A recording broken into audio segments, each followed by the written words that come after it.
Ladies and gentlemen, welcome to this pre-local conference of youth webinar.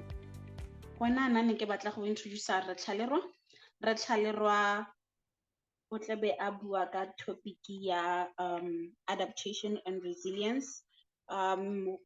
Because of unforeseen circumstances, we will not having the session on climate finance, but I assure you that we will not skip it.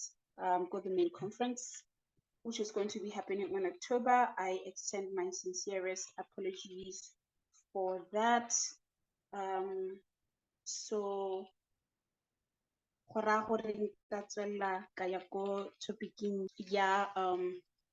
adaptation. So Rekiabile Thalerwa is an environmental science lecturer at the University of Botswana, where he teaches courses in climatology at undergraduate and graduate level. He holds a Bachelor of Science degree in environmental science from the University of Botswana, a Master of Science degree in climatology from the University of Wits in South Africa. His research interests include climate change modeling, climate change assessment, climate policy analysis, and climate change adaptation and mitigation strategies. He has been involved in various donor-funded international research projects on climate change adaptation by rural communities at the University of Botswana as a climate change researcher. Currently, he is involved in German-funded TIPPECC Tipping Points Explained by Climate Change projects under the Southern African Science Service Center for Climate Change and Adaptive Land Management.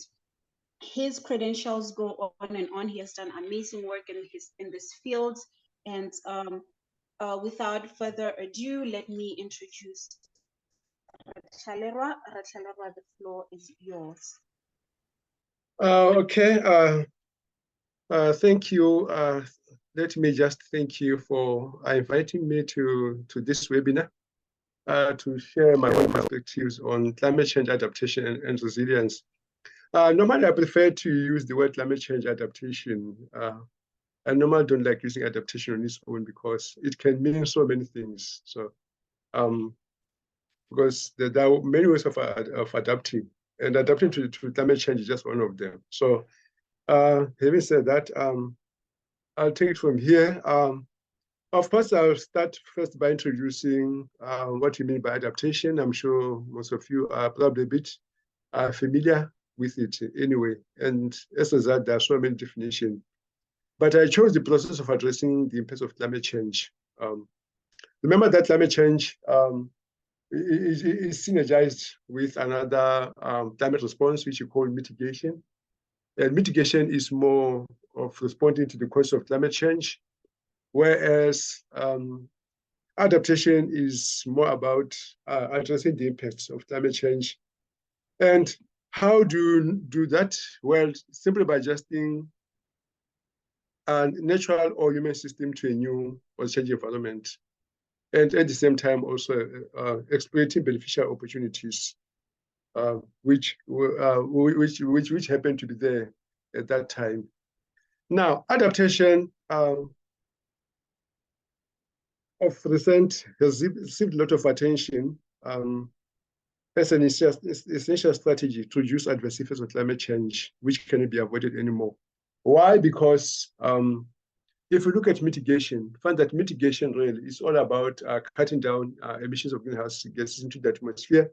It's also about trying to enhance carbon sinks so that the concentrations in the atmosphere can actually be reduced by taking them down into their surface by various processes. And the other thing is because adaptation is a bit easier, especially in developing countries. I'll try to explain that later. So at the end, it's important because it protects people and places by making them less vulnerable to the impacts of climate change. So in a way, adaptation is all about building resilience to climate change. So it goes hand in hand with resilience. Okay. So obviously, people need to adapt for them to be resilient to climate change. And this adaptation, of course, it can be short-term, whereby the measures to respond to the impacts is very urgent, given that whatever is being adapted to is already taking place. So, and it's also likely to arise from climate change. But this is unlike the medium and long-term adaptation, which really here you want to enhance adaptive capacity to prevent and mitigate possible impacts. I mean, if you just give you a simple example like roads, obviously if the road is too flooded and maybe it's heavy and there are a lot of environmental effects associated with the flooding, what you can simply do is simply to drain the road. So that's a short-term adaptation. But for a medium long term, it needs a bit of planning, because then maybe you may need to raise the road so that flooding in the first place is prevented. So that would be long term. So like short term is just, it's cheaper. It's also just for that short time. Okay. Also, adaptation can also be autonomous because people just do it on their own, especially communities. They're not responding to government incentives. Unlike when it's planned. If it's planned, of course, government incentives are those who motivate it. For example, when they provide public goods or incentives. And what's important also to note that adaptation strategies, if planned, they tend to be sparked by changes in government policies or advances in technology. Obviously, in the past few years, we've seen emerging novel technologies which have also improved the adaptation process.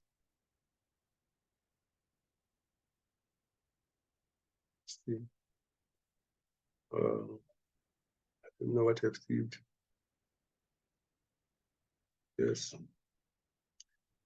So, of course, in the adaptation process, the first step, of course, is to be to accept the impacts and bear the losses that result from risks. For example, if you manage retreat from sea level rise, it's accepting the impacts.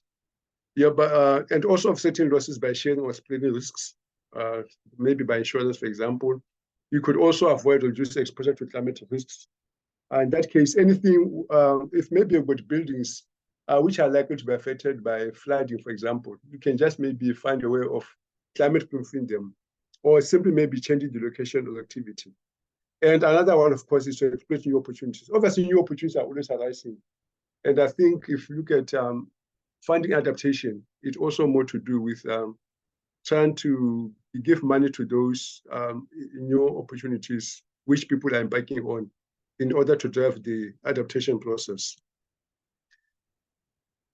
And this adaptation process or practice are informed by local climate change effects, of course. Obviously, they differ from country to country. If you take a country like Mozambique, for example, where we get a lot of tropical cyclones, and which are also likely to increase in the future, then the focus, of course, will be on how to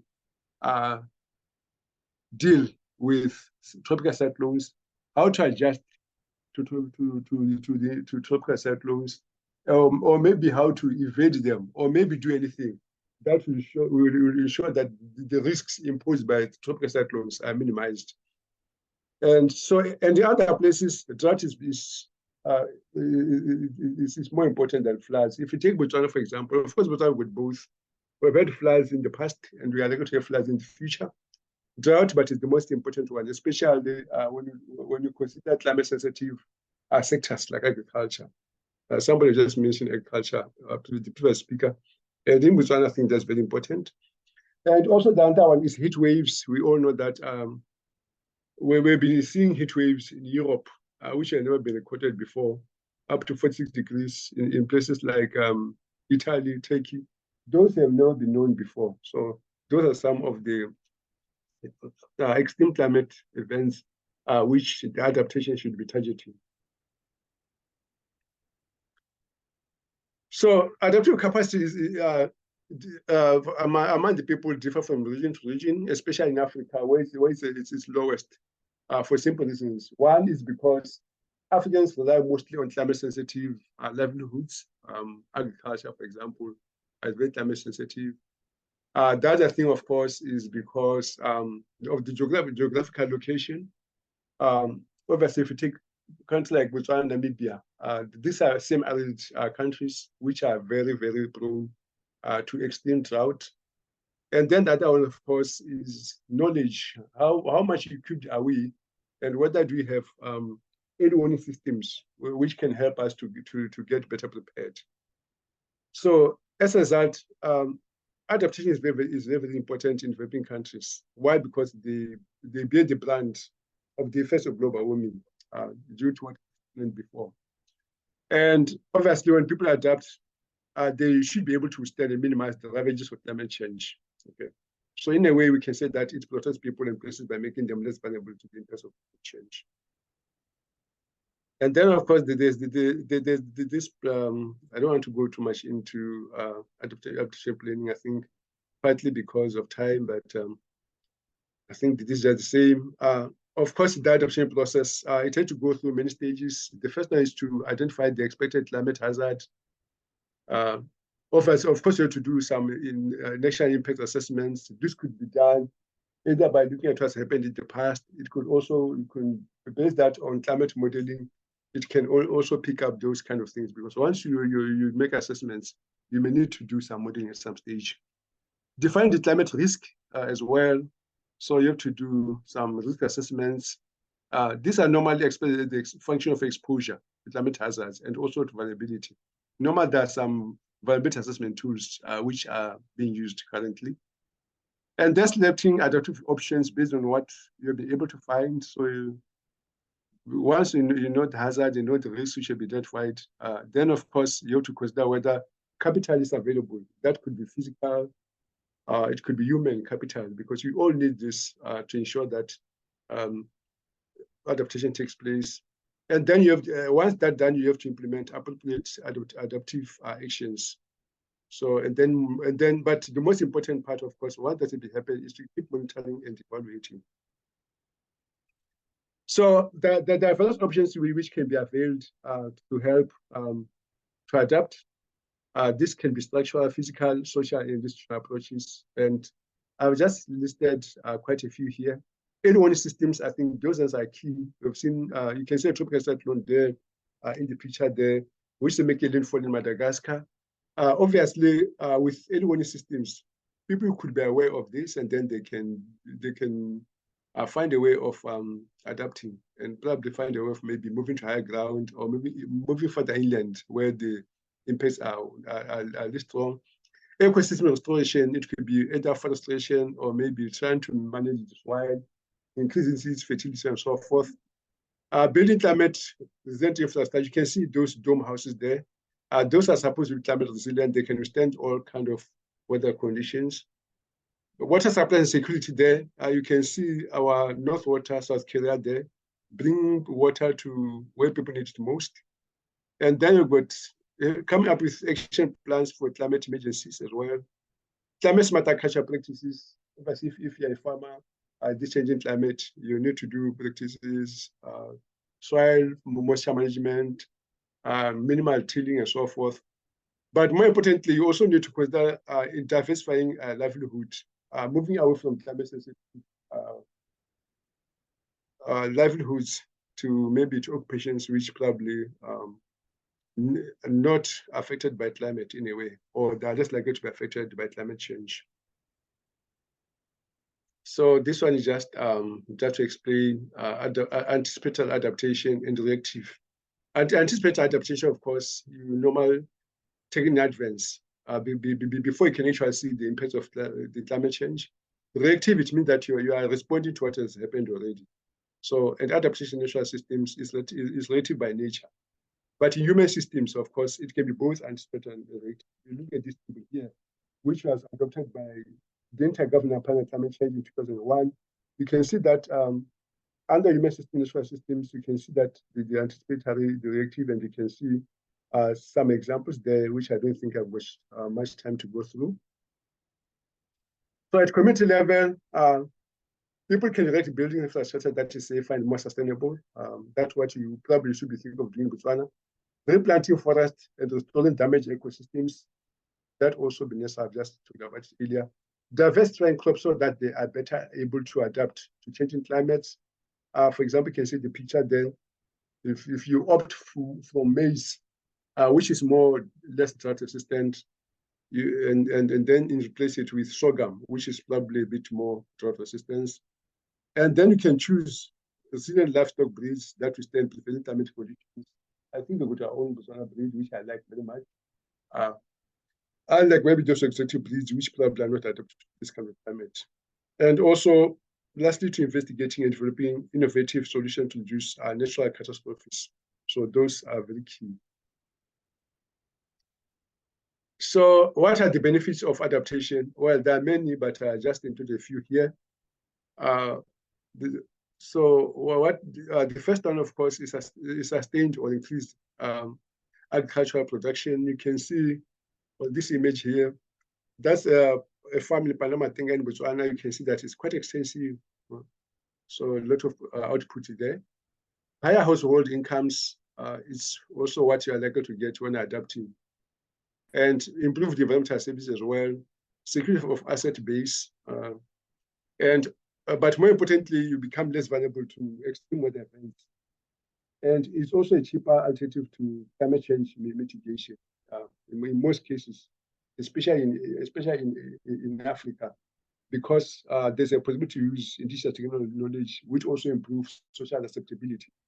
Mitigation, sometimes it involves certain technologies which may not be easily to get here. Thank you. Questions and answers. So that picture there was used by the Global Adaptation Week in August 2022, when over 500 delegates attended the event here in Botswana at GICC last year. Thank you so much, Madam Chair.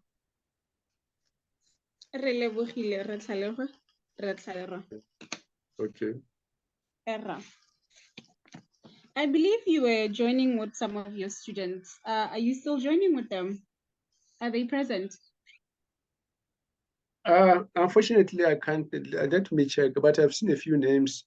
But the way my slides are, I think I cannot see who's in and who's not, unless maybe I try to minimize. But I'll check them nonetheless. I don't know from me, Judith Wame. Would you say GMO crops are a good mitigation to climate change? Well, though ideally for me, I would really prefer generic. I mean the generic ones, simply because I think they're healthier. But because of what's happening now, these genetically modified foods, they mature very fast, and also their climatic needs are not as severe as those of the generic ones. So really, I would say we're still fine, although maybe I don't know how healthy they are, but I still think it's a good idea to have them. But you should be worried of what they're likely to do to our bodies. Nonetheless, in terms of from a mitigation point of view, adaptation point of view, of course they're more preferable. But then in terms of health, that one I'm not quite sure. Thank you. Okay. Erra. There's another question from Khaolatle Masikara. Are there any policies in place for climate change adaptation at national and local authority level in our country that are ready at implementation stage? Yes, we have some of them. Certainly, there's one on climate smart agriculture under the Ministry of Agriculture, which they've been trying to push, and I think they've been having some pilot projects where they're trying to implement this climate smart agriculture and trying to build capacity among farmers to work on that. And then the other one, of course, is more into the Botswana National Climate Change Strategy. It also talks a bit on adaptation. And then, of course, we've got different forums which are actually which are working with government in order to try to improve adaptation. strategies. I think the government now, in a way, I think is working very hard. Currently, there are some policies which are being developed, but of course, you must start with a strategy. A strategy forms a policy, but so far, for most, I don't think we are there yet. But in some ways, yes, we are. And the other one, could we have any detectors? So some of them have just passed on the chat box. I couldn't read them, but there are some questions there. Maybe you can read them out to me. So yes, I would say that the adaptation policies are there, but some of them they are not really. They are more like blueprints in a way. So I don't think that I don't think they are working policies. Thank you. I've been reading out the questions on the chat box, but for now, I'll just like to read out this comment from Kailo Disang. Nari, I don't know if this is related to the topic at hand. I believe let also be addressing on hydroponics too, side by side. Ke yone ya climate smart agriculture ye re tlhalerwa a ntse a bua ka yone. I think it falls there, not I think. There is another question from Erra. It falls at the climate smart agriculture. Re lebogela your comments. Go na le potso engwe from Katlego Mano. Are in our country, do we have early detectors of severe climate change and natural disasters, which can help farmers be aware of the situations beforehand? Okay, thank you. Yes, we do have early warning systems, but remember that we are living in a global world. We are aware that the Department of Meteorological Services they always give some early warnings. Could be on radio, it could be on TV, of maybe impending extreme climate events. For example, we know about that they work with the Department of Forest and Natural Resources, especially in terms of detecting and maybe informing people about the possibility of wildfires, the possibility of cold fronts and cold weather, which is not good for certain crops like tomatoes, of course. They have also been warned about the coming flood events. I say, yeah, certainly they are. Of course, because the capacity that they use information from the database in terms of satellite, for example, data and so forth. So I think we have the capacity to do that.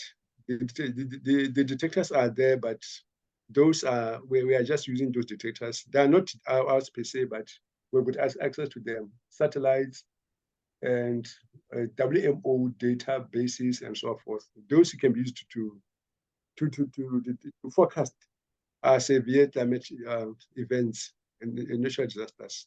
But of course, we are limited because we don't always have got the instruments which we can call our own. So in that case, sometimes we have to rely on other countries, especially developed countries, to help us with data which can then be analyzed to make the predictions and the forecasts. Thank you. Erra. We have many more questions coming in. If we are not able to take all of them, there's a question and answer session coming up. So let me just quickly go to the next one. Potso e tswa ko go Wangu Mahama a re, I'm interested in hearing professors' take and relating sustainable waste management to climate change adaptation. Ratlalerwa? Well, this one is a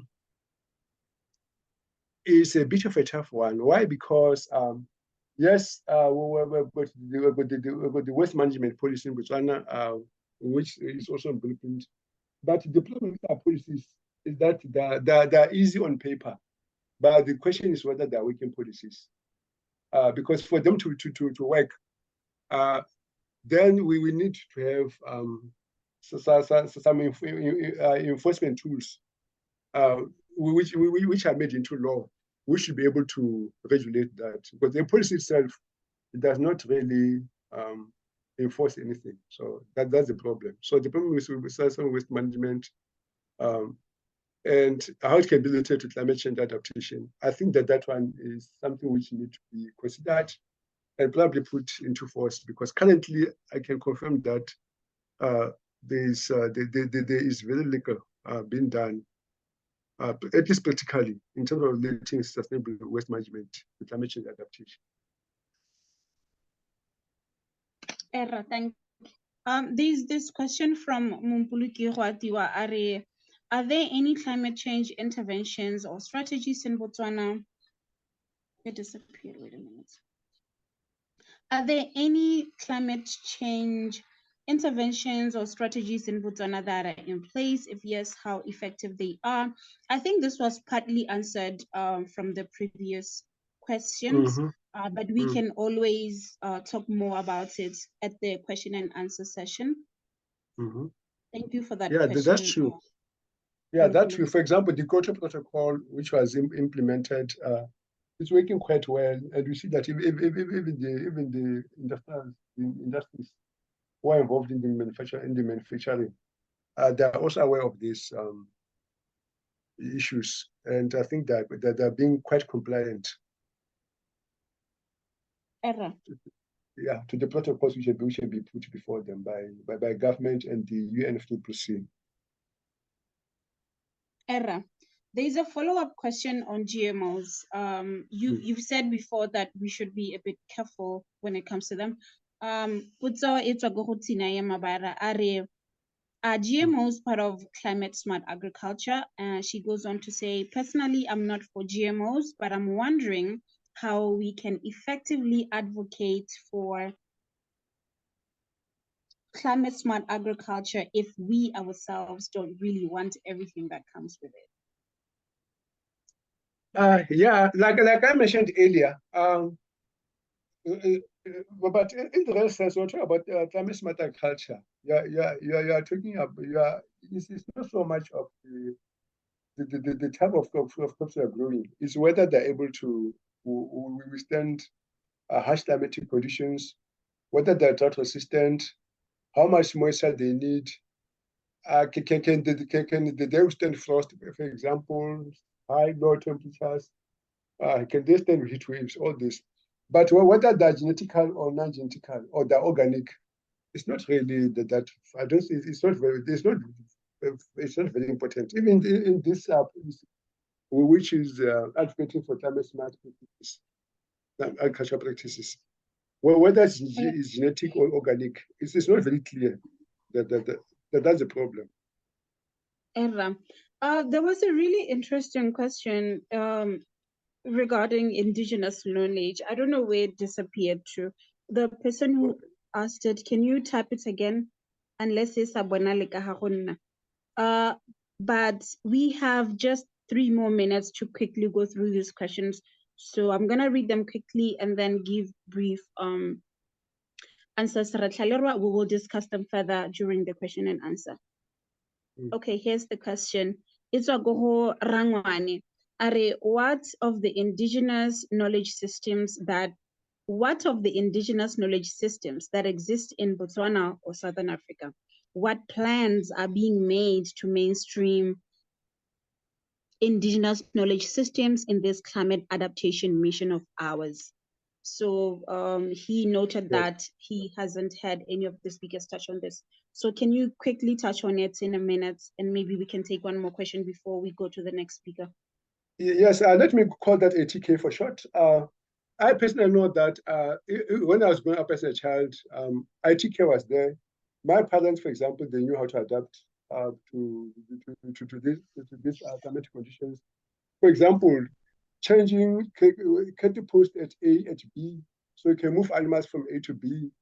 They had so many farms, and he would also till them at different times of the year, and all those kind of things. So I would say that ITK has already been there, but Botswana have always been adapting to climate change. But it's just that maybe at that time, the climate conditions were not as severe as today. Now that with this climate change, the climate is desiccating. So obviously it needs more innovative ways to complement what we already have or what we already know about ATK. So I would suggest that maybe let's take ATK and then try to find a way of how to integrate it into the current adaptation strategies which are being advocated by climate observers and the climate change educators. Thank you. Ra re lebogela nako ya gago le sebaka sa gago that you took to be with us here today. I know that you are very busy with your lessons that side, but I think we have 1 more minute until we go on to the next question. Sorry, to the next session. I wanted to know if Kutlwano is still here. Maybe she wants to say something in 30 seconds or less about this question, indigenous knowledge. Kutlwano, if you're here.